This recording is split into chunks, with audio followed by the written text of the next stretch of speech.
안녕하세요. 대법무관입니다. 2023년 제12회 변호사시험 공법 선택형 기출문제 풀이입니다. 문 8, 근로 3권에 관한 설명. 자, 근로 3권은 단을 말하죠. 단결권, 단체 교섭권, 단체 행동권입니다. 단결권, 교섭권, 행동권. 헌법 33조. 잘 아시죠? 33조가 이제 근로 3권을 정하고 있는데 그 내용은 단입니다. 그런데 이게 1항, 2항, 3항이 달라요. 보시면 아시겠지만 1항 근로자는 단을 가진다. 2항 공무원이 근로자, 공무원은 단단 없다. 아니 그렇게 안 써있는데요? 그렇게 써있는 겁니다. 공무원은 단단 없고요. 다만 법률이 정하는 자에 한해서 단단을 인정한다. 그렇게 써있는 겁니다. 3항 근로자 중에서 이제 방산체, 주요 방산체에 근무한 경우는 행동권은 제한 가능하다. 1항 근로자는 단단 있다. 2항 공무원은 단단 없다. 그러나 법률이 정하는 자에 한해서 단단 인정하겠다. 3항 근로자 일반 근로자는 이제 1항이지만 이제 근로자 중에서 이제 방산체 근무할 경우 행동권은 제한할 수 있다. 자, 동그라미 1번 봅시다. 국가기관이나 지자체 이외의 곳에서 근무하는 처원경찰. 그 처원경찰에는 이제 국가나 지자체에서 근무하는 처원경찰이 있고요. 그리고 국가나 지자체 이외의 곳에서 근무하는 처원경찰이 있습니다. 그 중에서 국가, 지자체 이외의 곳에서 근무하는 처원경찰에 대해서 얘기한다는 그 설명이고요. 그 처원경찰은 근로자일 뿐이다. 청원주와의 사용자와 와의 고용관계, 고용계약, 근로계약에 따른 근로자일 뿐이다. 일단 여기까지 맞는 설명입니다. 청원경찰 들어보셨나요? 청원경찰 영어로는 그 Registered Security Guard. 이제 청원경찰은 공무원이 아니고요, 근로자예요. 그러니까 공무원 아닌 근로자입니다. 일반 근로자입니다. 그 우리가 경찰은 보통 경찰은 이제 경찰 공무원이라고 하죠. 일반적인 경찰은 공무원입니다. 일반적인 경찰은 공무원이에요. 그럼 공무원으로 임용되는 거예요. 그러나 청원경찰은 그게 아니라 근로계약을 체결해서, 그러니까 공무원 임용이 아니라 근로계약, 고용계약, 근로계약을 체결해서 근무하게 되는 공무원이 아니라 근로자입니다. 공무원 아니에요, 청원경찰. 다만 하는 일이 특정한 이 특정 구역의 경비, 즉 가드, 경비고요. 그 가드 범위에서는, 경비 범위에서는 이 구역 내 그 특정 직무 범위에서는 경찰과 같은 직무 권한이 있습니다. 색깔이 약간 다르긴 한데 이제 경찰 제복을 입고요. 무기 사용 권한도 있어요. 물론 그 경비 구역 내에서만 그 역할에 관해서만 가능합니다. 법을 보죠. 이제 법을 넘길 때 쭉 그어지는 것은 손으로 이걸 왔다 갔다 할 때 이제 화면을, 아이패드니까 화면을 넣잖아요. 근데 그 화면을 이걸 만지려는데 자꾸 이제 밑줄 치는 걸로 손을 인식해서 항상 이러다는 겁니다. 그 부분에 줄을 막 끊는다고 해서 저거 왜 저 부분에 표시를 하지? 이렇게 생각하시면 안 돼요. 잘못 표시한 겁니다. 자, 청원경찰법 2조 데피니션이죠. 청원경찰이란 다음 기관의 그 시설, 뭐 사업장 등 이제 어쩌고저쩌고 경찰 배치를 신청하는 경우에 그 기관 시설 사업장 등의 경비를 담당하기 위해서 배치하는 경찰이다. 그러니까 경찰 중에서 일반 경찰이 아니라 그 기관의 경비를 담당하게 하기 위해 배치하는 경찰이에요. 3조 청원경찰 뭐 하는 사람이냐? 직무 청원주, 그러니까 그 시설에 배치 받은 곳의 이제 주인이에요. 한마디로 이제 그 사장 같은 존재로 생각하면 됩니다. 그 청원주랑 경찰서장의 감독을 받는다. 경찰서장의 감독을 받아서 뭡니까? 그 경비구역만의 경비를 목적으로 필요한 범위에서 경찰과 직무 수행하는 사람이다. 됐죠? 자, 질문 마저 읽어봅시다. 여기까지 받고. 자, 국민 전체에 대한 봉사자로서 국민에 대한 책임을 지며 그 신분과 정치적 중립성이 법률에 의해 보장되는 공무원 신분이 아니므로. 네, 맞습니다. 국민 전체에 대한 봉사자 아니고, 국민에 대해 책임을 진 사람 아니고, 신분과 정치적 중립성이 법률에 보장되는 사람 아닙니다. 즉 공무원이 아닙니다. 그쵸? 그러니까 맞는 질문인 거예요. 여기까지. 헌법이 공무원 어떻게 정하고 있죠? 헌법이 공무원 7조에서 정하고 있는데 읽어봅시다. 1항 공무원은 국민 전체에 대한 봉사자, 국민에 대해서 책임을 진다. 공무원 신분과 정치적 중립성은 법률이 정하는 바에 따라 보장된다. 그런데 청원경찰은 아까 말씀드린 것처럼 공무원 아니잖아요. 그러니까 이 7조에서 얘기하고 있는 좋은 얘기들, 이거에 적용을 안 받습니다. 이해되시죠? 이러한 청원경찰에서 기본적 근로3권이 보장되어야 한다? 네, 맞습니다. 아까 근로 3권은 뭐가 정한다고 했죠? 헌법 33조가 정한다고 했죠? 근데 청원경찰이 그 근로자는 아니잖아요. 헌법 조항을 보면 33조에서 아까 그 찾아볼 33조 계속 오늘 계속 볼 거예요. 여기 보시면 근로상권 헌법 33조 정한다고 했는데 다시 읽어볼게요. 1항 근로자는 단단단 공무원은 단단단 없다. 다만 법률에 정하는 자에 한해서 단단단 가진다. 3항 그 근로자 중에서 방산체는 행동권 제한 가능하다. 여기서 계속 말씀드리지만 청원경찰은 근로계약을 체결한 고용계약을 체결한 근로자죠. 공무원 아니에요. 그러니까 1항에 적용된다는 얘기죠. 그렇잖아요. 그래서 청원경찰에게는 단단단이 보장되는 겁니다. 이해되시죠? 그래서 1번은 정확한 설명이죠. 한마디로 이제 공무원이 아니니까 근로상권이 보장돼야 된다. 왜냐하면 헌법 33조 3항 때문에 33조 1항 때문에. 이해되시죠? 1번 맞는 설명. 참고로 청원경찰도 이제 국가나 지자체에 배치된 청원경찰이 있다고 했고 그 이외의 곳에 배치된 청원경찰이 있다고 했는데요. 그 중에서 이제 국가나 지자체에 배치되는 청원경찰은 이제 공무원 연금을 받아요. 그리고 국가 지자체에 배치되는 청원경찰이 불법행위를 저지르면 공무원에 준해서 이제 국가배상법이 이제 국가나 지자체가 그 손해배상 책임을 지는 경우잖아요. 그러니까 그게 적용됩니다. 이처럼 국가나 지자체에 근무한 청원경찰은 이제 공무원은 아닌데요. 어느 정도 공무원에 좀 준하는 측면이 있긴 해요. 그러나 이제 기타 사업장에 배치되는 청원경찰 경우는 공무원 연금이 아니라 이제 일반 근로자처럼 산재법이나 근기법이 적용되거든요. 그리고 불법행위라면 국배법이 아니라 민법상 뭐 예를 들면 사용자 책임 민법 756조 이런 게 적용돼요. 그러니까 국가나 지자체 아닌 사업장에 배치되는 청원경찰은 공무원에 준하는 규정조차 거의 적용을 안 받습니다. 그러니까 1번은 이외의 곳에서 근무한 청원경찰에 대한 설명이기 때문에 더더욱 그 근로상권이 보장되는 일반 근로자라는 거예요. 이해되시죠? 참고로 이제 물론 이제 이게 좀 아다르고 어다르고 좀 민감한 표현에 문제가 있는데 청원경찰은 이제 헌재가 이제 적어도 표현상으로는 이렇게 표현을 했기 때문에 어디에 배치되든 구별 없이 국가기나 지자체에 배치되든 아니면 이외 곳에 배치되든 뭐 그거에 구별 없이 표현상으로는 이제 청원경찰은 공무원이 아니라 근로자다. 근로자일 뿐이다. 그래서 근로상권 보장된다. 이렇게 표현을 하고는 있는데 그 청원경찰이 사실 임용될 때 경찰청장 사전 승인을 받고 이제 경찰 공무원이랑 좀 유사한 대우를 받기도 하거든요. 그래서 100% 민간 근로자라고까지는 말할 수는 없어요. 하지만 그럼에도 불구하고 헌재 표현이 이렇습니다. 그러니까 여기서 이 부분을 그 삭제하더라도 그냥 일반적인 청원경찰에 대한 것으로 이렇게 하더라도 헌재 표현이 이렇게 돼 있어요. 그러니까 앞에 이 부분을 삭제하더라도 1번은 옳은 지문인데 거기에 약간 더 명확하게 하기 위해서 이 앞에 부분을 넣어서 국가기나 지자체 이외 곳에서 근무하는 청원경찰로 좀 더 분명하게 범위를 좁혀서 정답 시비가 없도록 한 걸로 보입니다. 이 앞에 표현이 없더라도 헌재는 하여튼 이렇게 표현을 하고 있기 때문에 청원경찰은 공무원이 아니니까 근로상권이 보장돼야 된다 이런 표현을 하고 있기 때문에 뭐 그 점을 알아두세요. 하지만 청원경찰이 이제 국가나 지자체에 배치될 경우는 100% 그냥 완전 민간 사업자랑 완전히 똑같이 이렇게 처리되지는 않아요. 뭐 그건 나중에 공부를 하시다 보시면 알게 될 겁니다. 헌재 표현 한번 찾아볼까요?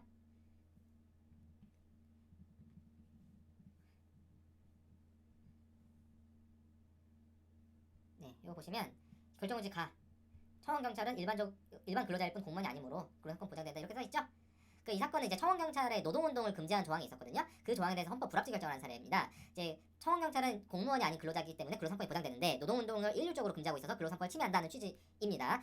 헌재가 이 조항에 사실 헌법 불합치 결정을 하면서 잠정 적용을 명했거든요. 이렇게 잠정 적용을 명한 이유가 사실 청원경찰의 근로상권을 제한하는 그 자체가 위헌은 아니고 노동운동을 금지하다 보니까 일률적으로 사실 전면적으로 근로상권을 제한하는 결과가 됐는데 그게 문제이기 때문에 그렇습니다. 즉 청원경찰 중에서 일정한 범위의 청원경찰 대표적으로 뭐 국가나 지자체에 근무하는 좀 일정 범위의 청원경찰은 근로상권 제한을 좀 할 필요가 있기 때문에 단순 위헌을 선언할 수 없다 이런 의미에서 잠정 적용을 명한 그 사례예요. 어쨌거나 그걸 떠나서 1번 정확한 설명입니다. 무슨 말인지 잘 모르겠지만 어쨌든 이게 이제 헌재 표현이다. 요 정도는 기억을 하십시오. 자, 다음 동그라미 2번. 고등교육법에서 규율하는 대학 교원들에게 단결권을 인정하지 않는 것. 그것은 교원 노조를 설립하거나 가입해서 활동할 수 있는 자격을 초중등 교원으로 한정하는 거다. 일단 여기까지는 맞는 설명이에요. 그 대학 교원이라고 하면 쉽게 말해 대학 교수들입니다. 대학 교수들. 초중등 교원이라고 하면 쉽게 말해서 초, 중, 고 교사를 얘기해요. 여기 초중등이라고 됐고 고등 없는데요. 상식이긴 한데요. 고등교육이라고 하면 그 대학을 얘기해요. 고등교육이라고 하면 고등학교 아니에요. 고등교육이라고 하면 그 유니버시티, 콜리지 같은 이제 대학을 얘기하고 이 중등교육이라고 하면 중학교랑 고등학교를 얘기합니다. 그러니까 고등학교가 고등교육이 아니에요. 그 대학교가 고등교육입니다. 별로 중요한 건 아닌데 모르면 법령이나 뭐 판례 읽으실 때 좀 손해 볼 때가 생길 수 있어서 말씀드린 거예요. 어쨌든 초중고 교사들은 단결권을 인정하고요.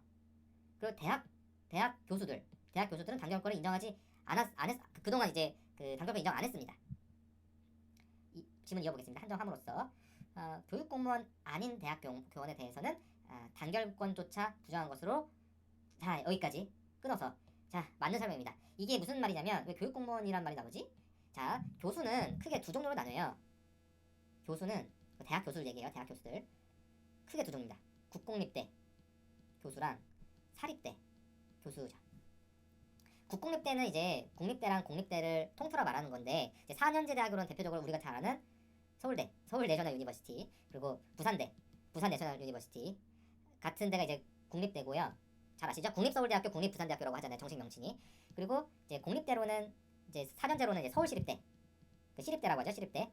그 다 이제 로스쿨 있는 학교들이죠. 이제 서울대, 부산대, 시립대 이런 데가 다 국공립 대학입니다. 그리고 사립대학교 잘 아시겠지만 뭐 윤세이, 그리고 코리아, 네, 연세대 고려대 같은 경우가 이제 그 대표적인 그 4년제 그 사립대학교죠. 근데 이제 규율이 달라요. 국공립, 그러니까 서울시립대 포함해서 국립대, 공립대 이런 국공립대학교 같은 경우는 거기 있는 교수들은 교육공무원에 해당됩니다. 교육공무원, 공무원이에요. 그리고 사립대학교 교수는 이제 교육공무원이 아니죠. 한번 볼까요? 교육공무원법, 교공법 보시면 2조 보시면 데피니션 있죠. 교육공무원이랑 다음 사람입니다. 교육기관에 근무하는 교육 및 조교. 교육기관? 자, 이 법에서 교육기관이라고 하면 국립, 공립 학교의 기관을 말한다. 그쵸? 윤세이, 코리아 해당 안 합니다. 국공립학교 기관에 한해서 교육공무원, 거기에 이제 근무하는 그 교수들이 교육공무원인 겁니다. 그래서 이제 뭐 이제 연세대, 고려대 학교 교수님들은 이제 교육공무원이 아니에요. 근데 근로삼권 얘기하다가 갑자기 왜 교육공무원 얘기까지 나왔을까요? 왜냐면 헌법이 아까 말씀드린 것처럼 근로삼권에 관해서 공무원 아닌 일반 근로자와 공무원인 근로자를 나눠서 정하고 있기 때문입니다. 아까 헌법 33조 보셨죠? 헌법 33조 다 봅시다. 이걸 우리가 다시 보고, 아까 봤는데 왜 또 봅니까? 다시 보고 이해하고 다시 보고 이해하고 하면서 외워지는 겁니다. 억지로 외우는 게 아니라 외워지는 거예요. 조문은 그런 겁니다. 자, 33조 1항 일반 근로자는 단단단, 2항 공무원인 근로자는 단단단 인정 안 된다. 법률이 정하는 자에 한해서 단단단 인정한다. 그렇죠? 그러니까 원칙적인 값, 디폴트 값만 보면 일반 근로자는 단단단이고 공무원인 근로자는, 공무원은 단단단이 인정 안 되는 겁니다. 기본적으로. 그렇기 때문에 사립대 교수는 공무원이 아니라서 일반 근로자잖아요. 그래서 원래 헌법상 단단단이 인정돼요. 단결권이 인정됩니다. 그러니까 사립대 교수들은 공무원이 아니잖아요. 공무원이 아니니까 33조 1항이죠. 그러니까 원래 단결권이 인정됩니다. 헌법 33조 1항에 따라서 원래 단결권이 인정되는데 법률에서 단결권을 제한하고 있기 때문에 기본권이 인정되는 걸 제한하는 걸 뭐라고 해요? 기본권 제한이라고 하죠. 그래서 기본권 제한의 심사 기준이 뭐예요? 과잉금지 원칙이라고 하죠. 헌법 30조 2항이라고 하잖아요. 그래서 30조 2항이 적용되는 겁니다. 사립대 교수. 이에 비해서 국공립대 교수, SNU, PNU, 서울시립대는 제 영어 약칭을 모르겠어요. 시립대, 뭐 서울대, 그 부산대 같이 국공립 교수 같은 경우는 교육 공무원이죠. 그래서 헌법 33조 2항에 따라서 단결권 인정돼야 안 돼요. 단단단 인정 안 돼요. 단결권 인정 안 됩니다. 다만 법률이 정하는 자에 한해서 인정이 되는 거죠. 그렇죠. 이거는 기본권 제한인 37조 2항입니까? 아닙니다. 그게 아니라 단결권 인정되지 않는데 법률이 정하는 자에 한해서 단단단 인정한다고 돼 있죠. 그러니까 입법으로 형성하는 거잖아요. 그러니까 입법 형성에 관한 헌법 심사 기준이 뭐예요? 입법 형성의 재량, 입법 재량을 일탈한 것인지 하는 심사 기준이 정되는 거예요. 이해되시죠? 둘 다 위헌일 수도 있고 둘 다 합헌일 수도 있고 하나는 위헌이고 하나는 합헌일 수도 있지만 심사 기준은 사립대 교원 같은 경우는 일반 근로자이기 때문에 그 과잉금지 원칙이 적용되고 국공립대 교수는 공무원이기 때문에 입법 형성에 관한 재량 일탈이 심사 기준이 적용된다는 것입니다. 제 말씀 이해되시죠? 그렇죠? 이런 거를 단순히 암기하실 게 아니에요. 그냥 이해하시면 됩니다. 이해를 할 때 그 이해의 촉매가 되는 게 뭡니까? 조문이에요. 그래서 여러분들 조문을 보고 케이스 어플리케이션을 하고 또 케이스 어플리케이션 하면 그 조문 근거 조항이 뭘까 다시 한번 찾아보고 그러고 판례를 보고 하시면서 여러분들이 지식과 지혜를 습득해서 변시를 볼 수 있는 겁니다. 그런 과정을 충분히 하면 사실 객관식 시험 이거 막 되게 단순한 게 많다고 하는데 제가 보기엔 단순한 게 거의 없어요. 이런 얘기하면 되게 싫어하거든요. 뭐 사람들 내가 공부하는 거 이거 너무 힘든데, 하지만 제가 거짓말을 말할 수는 없습니다. 단순한 게가 그렇게 생각보다 많지가 않습니다. 어쨌거나 그 교수들에게 단결권을 인정하지 않는 거, 이게 위헌이냐라는 질문에 대해서 국공립대 교수와 사립대 교수를 나누어 판단해야 합니다. 헌재가 그렇게 판단하고 있고요. 그 근원은 바로 헌법 33조가 일반 근로자와 공무원인 근로자의 근로상권을 다르게 규정하고 있기 때문에 그렇습니다. 다시 반복해드리면 일반 근로자, 일반 근로자, 고유 공무원 아닌 대학 교원에 해당되는 거겠죠. 일반 근로자의 경우는 디폴트 값이 근로 3권을 인정하는 것이라서 옵트아웃 방식이고요.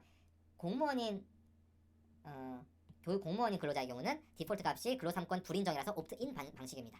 헌재는 결론적으로 사립대 교수든 군공립대 교수든 단결권을 인정하지 않는 거, 이 조항에 대해서 잠정 적용 헌법 불합치 결정을 하긴 했습니다. 다만 그 위헌이라고 봤어요. 다만 그 이유에 관해서 사립대 교수는 과잉금지 원칙에 따라 심사해서 목적 정당성, 수단 적합성, 침해 최소성, 법익 균형성 모두가 위반되기 때문이고, 교육공무원인 그러니까 그 국공립대 교수는 입법 형성 재량의 일탈 여부를 심사해서 합리적인 이유 없는 단결권 제한 조항이기 때문에 위헌이다라고 본 거예요. 참고로 이 교육공무원 아닌 대학 교원이라는 얘기가 결국 사립대 교수라는 얘기입니다. 사립대 교수에 대해서 목적의 정당성 인정하지 않은 거, 목적의 정당성부터 날려버린 거, 이게 크게 주목할 부분이에요. 우리가 과잉금지 심사는 뭐 다 아시다시피 뭐 목, 수, 침, 균 이 순서로 검토하지잖아요. 이거 모르는 사람은 없습니다. 0명인데 이건 뭐 1학년들도 다 그 입학하기 전부터 다 아는 거죠. 그 목적의 정당성이 만약에 부정된다.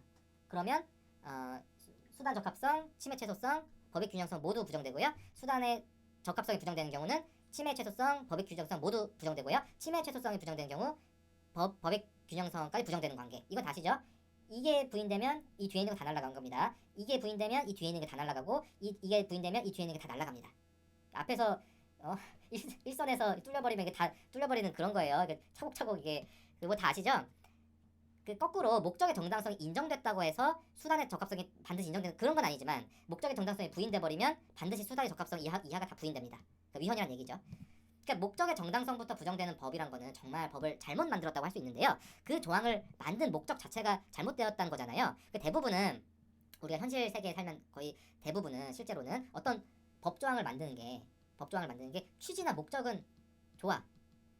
하지만 반대로 다른 폐단이 역효과가 생기기 때문에 위헌이 되는 경우잖아요. 대부분은. 그러나 법조항 만든 목적 자체가 잘못됐다면 그건 문제가 크다는 뜻이죠. 그래서 실제로 헌법재판소가 목적의 정당성부터 부정한 사례가 많지는 않습니다.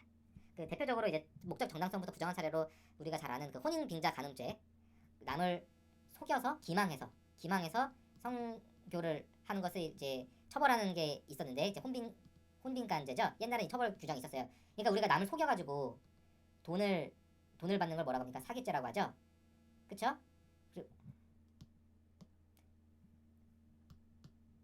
남을 속여가지고 그 돈을 받는 건 사기죄라고 하고, 남을 속여가지고 성관계를 하는 것을 이제 혼빈간이라고 했습니다. 그쵸? 강제로 돈을 받는 거는 이제 강도죄 또는 이제 그 정도 약하면 공갈죄라고 받고, 이제 강제로 사람의 성관계를 하는 것을 이제 강간죄라고 하는 것처럼 뭐 하여튼 무슨 말씀인지 아시죠? 그러니까 그런 혼빈간죄가 있었어요. 그 사기에서 말하는 이제 기망해서 성관계를 하는 경우가 이제 혼빈간인데, 이 처벌 조항 자체가 이걸 처벌하는 것이 형법 조항은 목적의 정당성이 없다. 목적의 정당성부터 부정한 사례입니다. 그런 게 있는 것처럼. 근데 그렇게 목적의 정당성 부정한 게 많지는 않아요. 바로 이런 거. 교육공무원이 아닌 대학교원, 사립대 교수에 대해서까지 단결코드가 부정한 그 법조항은 목적이 정당하지 않다는 거예요. 위헌이라는 얘기입니다. 어쨌거나 2번 지문, 목적의 정당성 인정할 수 없고, 그럼 당연히 수단의 적합성도 인정할 수 없게 됩니다. 그렇죠? 요거는 하나마나한 얘기입니다. 그래서 맞는 지문. 3번. 업무의 공공성과 특수성을 이유로 공항, 항만 등 국가 중요시설의 경비를 업무하는 특수경비원에게 경비 업무의 정상적 운영을 정하는 일체 쟁행위를 금지, 특수경비원에게 일체 쟁행위를 금지한 조항이 있었대요. 이거는 단지 행동권을 전면 박탈하는 것으로서 과잉금지 원칙 위배되나? 틀립니다. 행동권을 전면 박탈하는 거긴 한데요, 과잉금지 원칙 위반되진 않아요.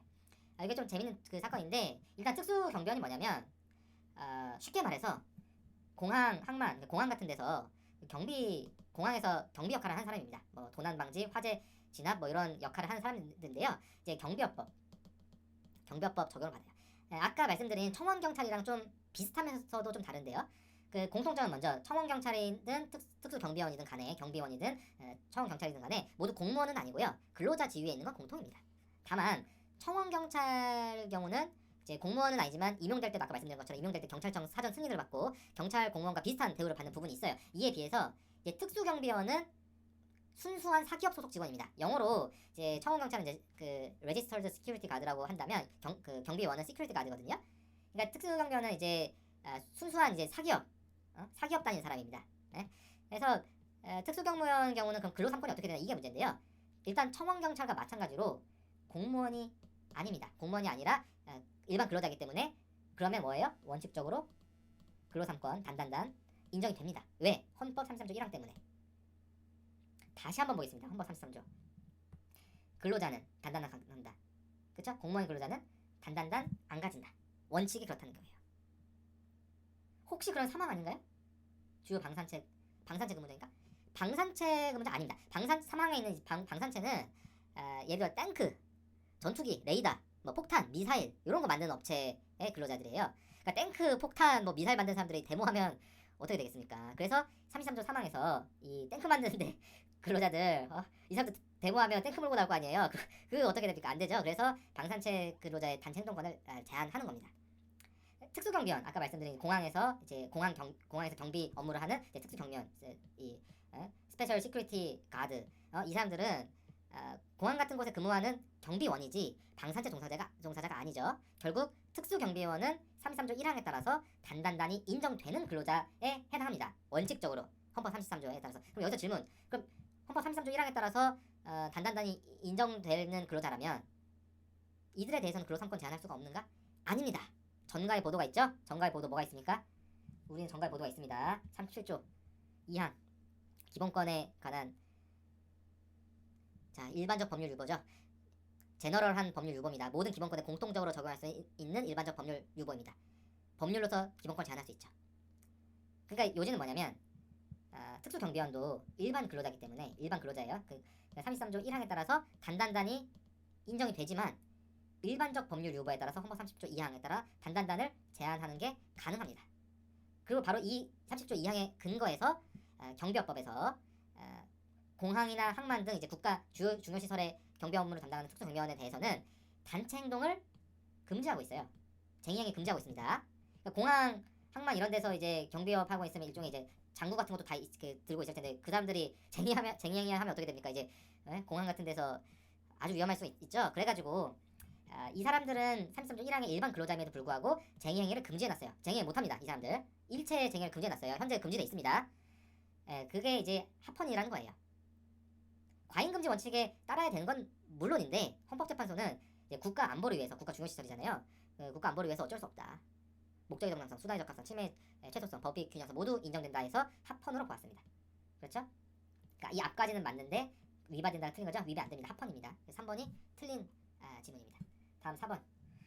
노조에 대한 단체 교섭권 보장은 사실 약자인 근로자가 강자인 사용자 사이에서 대등성을 확보할 수 있도록 하는 수단이다. 그렇죠? 맞습니다. 반드시 사업장 내 모든 노조에 각각 단체 교섭권을 보장해야 하는 건 아니다. 맞습니다. 이게 뭐냐면 교섭 창구 창구 단일화 제도에 관한 설명이에요. 같은 이제 사업장, 같은 회사에 노조가 A 노조, B 노조, C 노조, D 노조, E 노조 이렇게 모랄 같은 노조도 있고 이렇게 여러 개가 있다고 했을 때 노조 쪽에서 이제 사측에 사용자 측 그러니까 사장 측에 교섭을 하려면 교섭 대표 노조 하나를 정해서 교섭해야 한다는 조항이에요. 이제 이 창구를 하나로 단일화하는 거죠. 그럼 너도 교섭 이렇게 막 다 교섭하는 게 아니라 한마디로 이제 대표 나와라 하는 거예요. 노조도 여러 노조 중에서 대표 노조 나와라. 너랑 교섭하겠다. 그 사장이. 그게 이제 교섭 창구 단일화 제도인데요. 이 제도 때문에 결국은 소수 노조, 조그만 모래알 같은 노조의 그 단체 교섭권이 제한됩니다.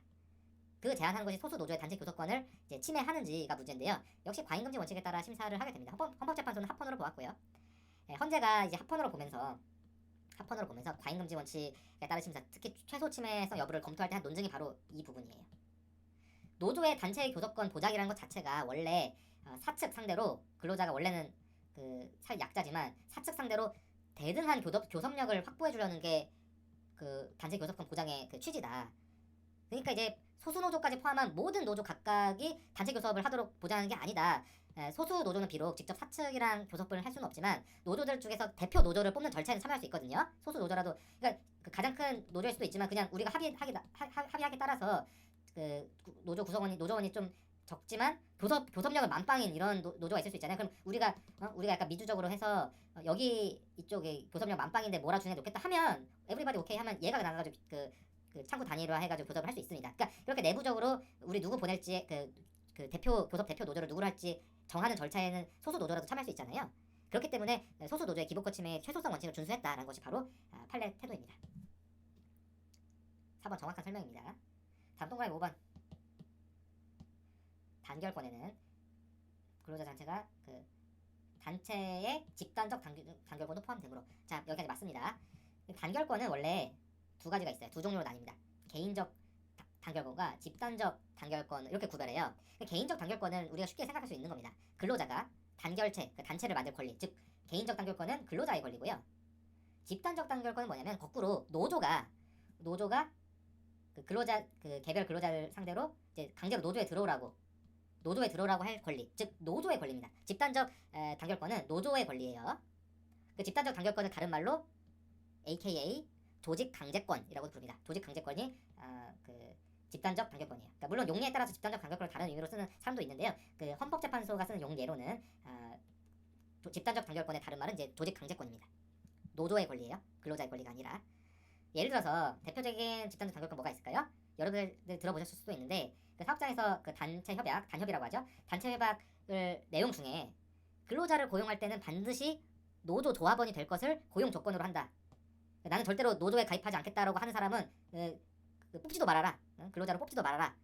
라고 하는 조항을 단체 협약에 넣어두는 경우가 있습니다. 노조가 요구해가지고 넣어두겠죠. 그러니까 이런 단체 협약 규정을 유니언샵 협정이라고 합니다. 그 유니언샵 협정을 두는 게 바로 집단적 그 노조의 집단적 단결권의 사례예요. 우리는 노조 들어올 사람만 우리 회사 뽑아라. 단체 협약에 그걸 넣는 거죠. 어쨌든 이 단결권에는 집단적 단결권, 그 노조의 권리, 그러니까 개인적 단결권이 이제 근로자의 권리 말고도 노조의 권리, 집단적 단결권도 포함이 됩니다. 이해되시죠? 교원 노조를 설립하거나 그에 가입해서 활동할 수 있는 자격을 초중학교에 재직 중인 교원으로 한정하는 거. 요거는 해직된 교원 등을 조합원으로 해서 노조를 조직하려고 하는 노조의 단결권을 제한하는 것이다. 정확합니다. 그러니까 노조의 단결권, 즉 집단적 단결권, 즉 조직 강제권 측면에서 보면 그 재직 중이든 해직된 교원이든 모두 노조 조합원을 만들고 싶은 이 노조에 그렇게 못하게 하는 건 노조의 조직 강제권을 제약하는 것이죠. 물론 노조의 단결권을 제한하긴 하지만 헌법 37조 2항 이게 정한 과잉금지 원칙을 준수했다고 봐서 합헌으로 보았습니다. 헌재가. 이제 정리하겠습니다. 보기 1번. 옳은 지문. 청원경찰은 근로자이지 공무원이 아니다. 따라서 단단히 원칙적으로 보장된다. 헌법 33조 1항. 다음 보기 2번. 옳은 지문. 사립대 교수로 읽히죠. 이제는 사립대 교수도 근로자이지 공무원이 아니다. 따라서 사립대 교수도 단단히 보장되므로 사립대 교수에게 단결권 자체를 인정하지 않는 건 목적의 정당성 인정할 수 없어서 과잉금지 원칙 위반이다. 즉 위헌이다. 이거 목적의 정당성 인정할 수 없으면 수단의 적합성도 당연히 인정할 수 없겠죠. 보기 3번. 자, 보기 3번. 틀린 지문이죠? 특수경비원은 공항에 근무하는 것이지 방산체 근무하는 아니다. 따라서 특수경비원도 원칙적으로 단단히 보장된다. 그렇더라도 마법의 조문, 전가의 보도, 헌법 30조 2항에 따라서 기본권을 제한하는 건 가능하다. 공항이나 항만같이 이제 국가 주요시설, 중요시설에 근무한 특성상 데모는 못하게 할 필요가 있고 합헌이다라는 얘기입니다. 그래서 3번 틀린 거예요. 참고로 보기 2번이랑 3번 공통점과 차이점을 직감하시겠나요?